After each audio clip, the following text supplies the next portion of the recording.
Bugün sizlere iki tip punch iğnesini anlatacağım. Aslında ikisi de aynı kalınlıkta iğneler. Sadece markaları farklı. Belki biraz kullanımları da farklı. Önce SKC markasının iğnesinden başlayayım.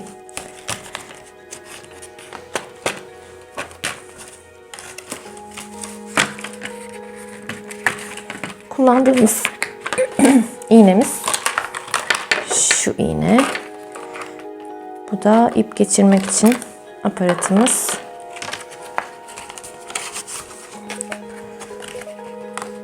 Paketlerin içinde genellikle ip geçirmek için bu tellerden 2 tane, bazen de 1 tane çıkabiliyor. Bundan 2 tane çıkmış. Şimdi iğnenin üstünde görmüş olduğunuz gibi 1'den 12'ye kadar numaraları var. Bu numaralar ne işe yarıyor? Önce ondan bahsedeyim. Şuradaki vidasını gevşeterek aşağıya getirdiğiniz zaman, yani 2 ile 4 arasına getirdiğiniz zaman iğnemizin uzunluğu şu şekilde. Fakat yukarı doğru arttırdığınızda uzunlukta daha fazlalaşıyor. Bu neye yarıyor? Punch yaptığınız zaman elde ettiğiniz o pofuduk yüzeyin daha fazla ya da daha az olmasına yarıyor. Genellikle benim kullandığım 6 ile 8 arası. Şu şekilde vidasını sıkarak istediğimiz yere sabitlemiş oluyoruz. Bunun içine ipi nasıl geçiriyoruz? Şöyle bir tane ipi alalım.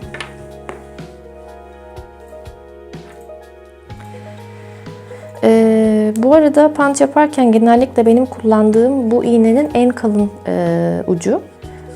Diğer 2 uç daha inceleri. Şu orta kalınlıktaki, şu da en ince kalınlıktaki ucu.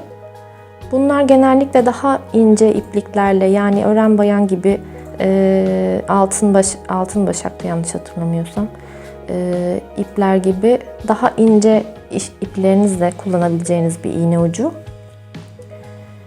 Bu biraz daha orta kalınlıkta bir iğnenin ucu. Bunun için örnek olarak şu anda aklıma gelmiyor ama genellikle punch'ta kullanacağınız iplerin, yünlerin hepsi aslında amigurumi yapılırken kullanılan yünlerin aynısı. Şöyle birkaç tane markaları yok üstünde, tabii iplerim azaldığı için, ama genellikle iplerin kalınlıklarını görüyorsunuz. Şu yeşil biraz daha kalın gerçi. Genelde bu kalınlıktaki ipleri kullanıyorum en kalın ucu için. Şimdi bu teli iğnenin uç kısmında gördüğünüz gibi bir boşluk var. Oradan içeri doğru ittiriyorum.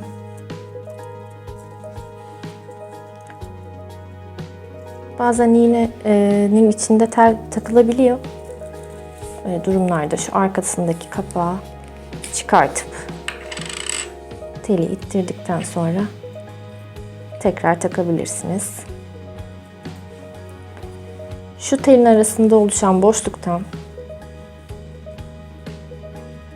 yünü geçiriyorum ve teli geriye doğru çekiyorum. Son bir adım daha kaldı. Çıkarmayı başarırsam, evet. Bir de iğnenin uç kısmında bir delik var. O delikten de dışarıdan geçiriyorum bu sefer teli. Arasındaki boşluktan tekrar yünü geçiriyorum. Ve teli geriye doğru çekiyorum. Evet, telle işimiz bitti. Ve gördüğünüz gibi punch iğnesi kullanıma hazır.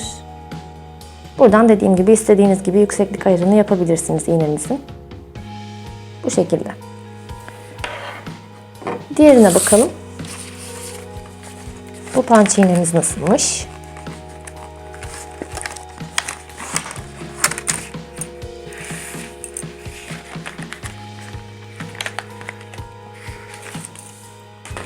Bunun da yine en kalın ucunu kullanıyorum. Bunda da aynı şekilde aparatı, ipi geçirmek için teli. Bunda da yine iki farklı kalınlıkta iğnesi daha var. Bu da diğer iğnedeki uçlarla aynı kalınlıklar bunlarda. Ben yine en kalın olan ucu kullanacağım. Buna da farklı bir renkteki ipi geçirelim. Mantık yine aynı. Buradan telimi geçiriyorum. Arkasında çıkan minicik boşluktan da yünü geçirmeye çalışacağım. Çok inceymiş. Şimdi kolaylık olması için ben eski telimi kullanacağım. Çok ince geldi çünkü o.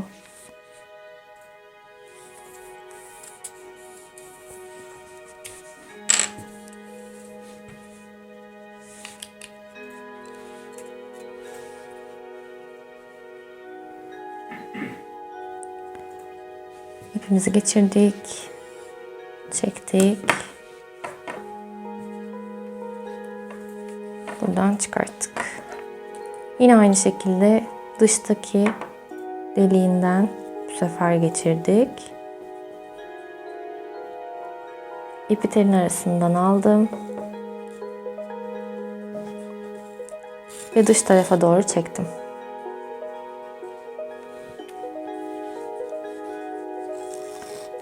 Burada da görmüş olduğunuz gibi yine ipimiz hazır. Bunda da aynı mantık söz konusu.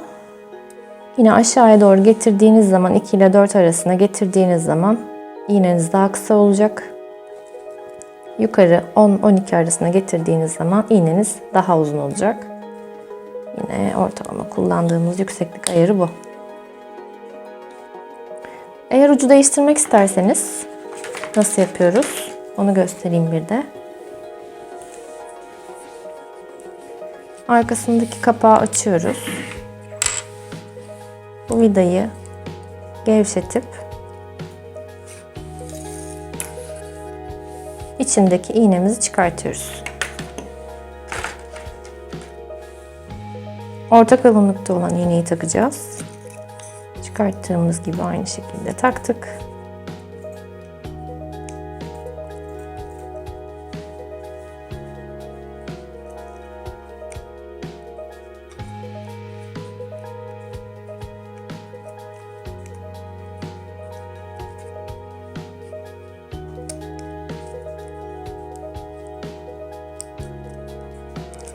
Ben size şimdilik şu ince ucunu takayım. Onda düzeltmem gereken bir kısım var.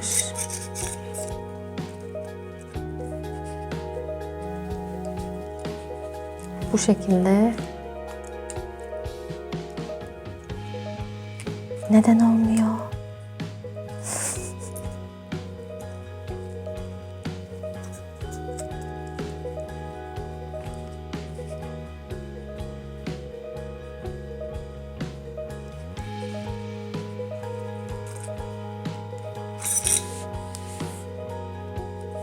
Çünkü iğnemiz yamuk duruyor.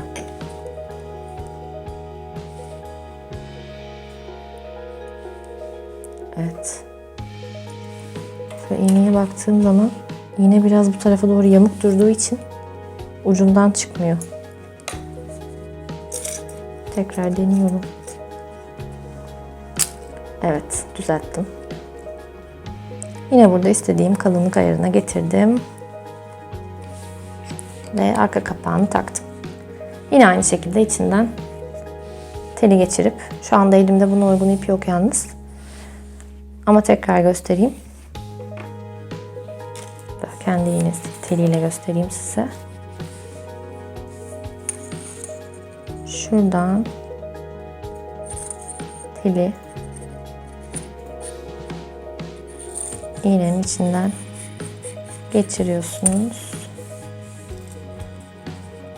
Arkasındaki boşluktan çıktı gördüğünüz gibi.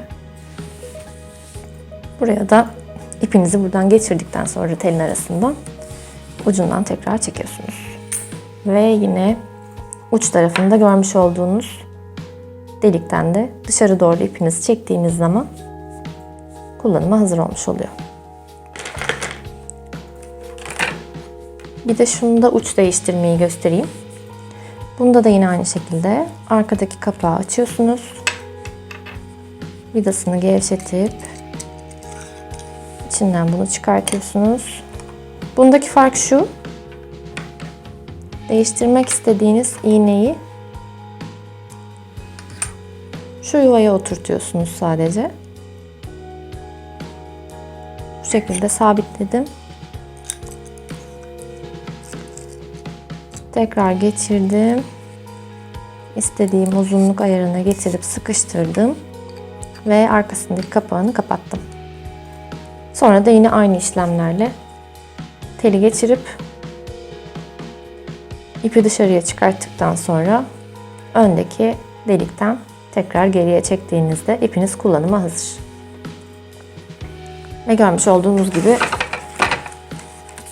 iğnelerin aslında kullanımları aynı, mantıkları aynı. Renk, model ve çok küçük iğne değişimlerindeki farkları var sadece. Punch iğnelerinin kullanımı